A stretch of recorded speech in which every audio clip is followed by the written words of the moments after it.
ಗೃಹಲಕ್ಷ್ಮಿ ಹಣವನ್ನ ದೇವಸ್ಥಾನಕ್ಕೆ ದೇಣಿಗೆ ನೀಡಿದ ನಾರಿಯರು.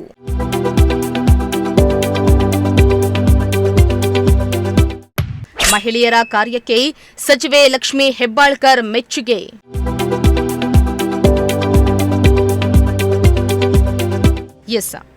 ರಾಜ್ಯ ಕಾಂಗ್ರೆಸ್ ಸರ್ಕಾರದ ಮಹತ್ವಾಕಾಂಕ್ಷಿ ಯೋಜನೆಯಲ್ಲಿ ಒಂದಾದ ಗೃಹಲಕ್ಷ್ಮಿ ಯೋಜನೆಯಿಂದ ಬರುವ ಹಣದಿಂದ ಬಹಳಷ್ಟು ಮಹಿಳೆಯರು ಅನುಕೂಲವನ್ನ ಪಡೆದುಕೊಳ್ಳುತ್ತಿದ್ದಾರೆ.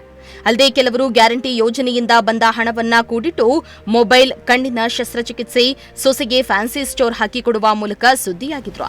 ಇದೀಗ ಗದಗ ತಾಲೂಕಿನ ತಿಮ್ಮಾಪುರ ಗ್ರಾಮದಲ್ಲಿ 850ಕ್ಕೂ ಹೆಚ್ಚು ಮಹಿಳೆಯರು ದೇವಸ್ಥಾನ ನಿರ್ಮಾಣಕ್ಕೆ ಗೃಹಲಕ್ಷ್ಮಿ ಯೋಜನೆಯಿಂದ ಬಂದ ಹಣವನ್ನ ನೀಡುವ ಮೂಲಕ ಸುದ್ದಿಯಾಗಿದ್ದಾರೆ.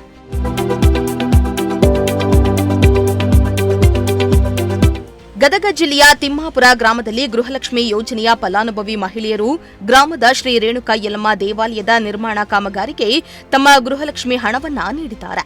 ದೇವಸ್ಥಾನದ ಕಟ್ಟಡ ಕಾಮಗಾರಿಯು ಹಣಕಾಸಿನ ತೊಂದರೆಯಿಂದ 3-4 ವರ್ಷಗಳಿಂದ ಸ್ಥಗಿತಗೊಂಡಿತ್ತು. ಆದರೆ ಇದೀಗ ಮಹಿಳೆಯರು ಬರೀ 4 ದಿನದಲ್ಲಿ 2,50,000 ರೂಪಾಯಿ ಸಂಗ್ರಹಿಸಿದ್ದು, ದೇವಾಲಯ ಸಂಪೂರ್ಣಗೊಳ್ಳುವವರೆಗೂ ಅಗತ್ಯ ಬಿದ್ದರೆ ಮತ್ತಷ್ಟು ದೇಣಿಗೆ ನೀಡುವುದಾಗಿ ಹೇಳಿದ್ದಾರೆ. ಗದಗ ತಾಲೂಕು ತಿಮ್ಮಾಪುರ ಗ್ರಾಮದ ಶ್ರೀ ರೇಣುಕಾ ದೇವಿ ಯಲ್ಲಮ್ಮನ ದೇವಸ್ಥಾನ ಕಟ್ಟಲು ಎಲ್ಲರೂ ಸಿದ್ಧರಾಗಿದ್ದರು. ಹಣಕಾಸಿನ ತೊಂದರೆಯಿಂದ ಸ್ವಲ್ಪ ಕಟ್ಟಡ ನಿಲ್ಲಾಗಿತ್ತು.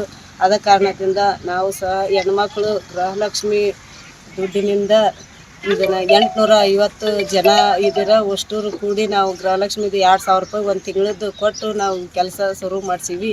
ಇನ್ನು ಮುಂದೆ ಸ್ವಲ್ಪ ದುಡ್ಡು ಕಮ್ಮಿ ಬಿದ್ದರೂ ನಾವೆಲ್ಲ ಹೆಣ್ಮಕ್ಳು ತಿಮ್ಮಾಪುರ ಗ್ರಾಮದ ಹೆಣ್ಮಕ್ಳು ಎಲ್ಲರೂ ಕೊಟ್ಟು ನಾವು ನಡೆಸ್ಕೊಡ್ತೀವಿ. ಒಟ್ಟು ಎಷ್ಟು ತಿಮ್ಮಾಪುರ ಗ್ರಾಮದಾಗ ನೀವು ಹೆಣ್ಮಕ್ಳು ಇದ್ರಿ? 850 ಜನ ಅದ್ರಿ. ನೀವೆಲ್ಲರೂ ಸ್ವಯಂ ಪ್ರೇರಣೆಯಿಂದ ಯಲ್ಲಮ್ಮನ ದೇವಸ್ಥಾನಕ್ಕೆ ನಾವು ಪ್ರತಿ ತಿಂಗಳದ್ದು ಒಂದು ತಿಂಗಳದ್ದು 2,000 ರೂಪಾಯಿ ಕೊಡಕ್ಕೆ ಕೊಟ್ಟಿರಿ. ಹಂಗೇನ್ರ ಇನ್ನೂ ಕಮ್ಮಿದ್ರ ಕೊಡಕ್ ಸಿದ್ಧ ಇದೀರಿ? ಯಲ್ಲಮ್ಮನ ಗುಡಿ ರೇಣುಕಾ ಯಲ್ಲಮ್ಮನ ಗುಡಿ ಕಟ್ಟಕೊಂತೀವಿ. ಇಲ್ಲಿ ಗೃಹಲಕ್ಷ್ಮಿ ರೊಕ್ಕ ಈಗ ಸಾಲಿಂದಿದ್ರ ಗೃಹಲಕ್ಷ್ಮಿ ರೊಕ್ಕ ಕೊಡಕೊಂತಾರೆ. 800 ಜನ ಮಂದಿ ಕೊಡ್ತಾರೆ ಇಲ್ಲಿ ನಮ್ಮೂರವ್ರು. ಹಂಗೇನಾರು ಕಡಿಮೆ ಇದ್ರ ಮತ್ತೆ ಕೊಡ್ತಾರೆ. ಇದು ಯಾರ ರೊಕ್ಕ ಕೊಡಕೊಂತೀರಮ್ಮ ನೀವು? ಗೃಹಲಕ್ಷ್ಮಿ ರೊಕ್ಕ ರೀ. ಗೃಹಲಕ್ಷ್ಮಿ ರೊಕ್ಕ. ಇದು ಯಾವ ಗುಡಿ ಅಮ್ಮ? ಇದು ರೇಣುಕಾ ಯಲ್ಲಮ್ಮನ ಗುಡಿ. ಒಟ್ಟ ನಿಮ್ಮ ಊರವ್ರು ಎಲ್ಲ ಹೆಣ್ಮಕ್ಳು 800 ಜನ ಆಗ್ತಾರೆ. ಇಷ್ಟು ಗೃಹಲಕ್ಷ್ಮಿ ರೊಕ್ಕ ಕೊಡಕೊಂತಾರೆ. ಮತ್ತೆ ಹಂಗೆ ಕಡಿಮೆ ಬಿದ್ರು ವಾಪಸ್ ಇನ್ನೂ ಕೊಡ್ತೀರಿ?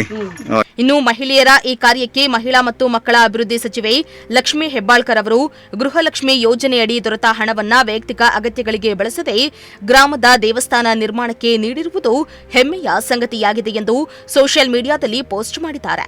ಅದರಲ್ಲಿ ಸಿಎಂ ಸಿದ್ದರಾಮಯ್ಯ ಹಾಗೂ ಡಿಸಿಎಂ ಡಿಕೆ ಶಿವಕುಮಾರ್ ಅವರನ್ನ ಟ್ಯಾಗ್ ಮಾಡಿ ಸಂತಸವನ್ನ ವ್ಯಕ್ತಪಡಿಸಿದ್ದಾರೆ.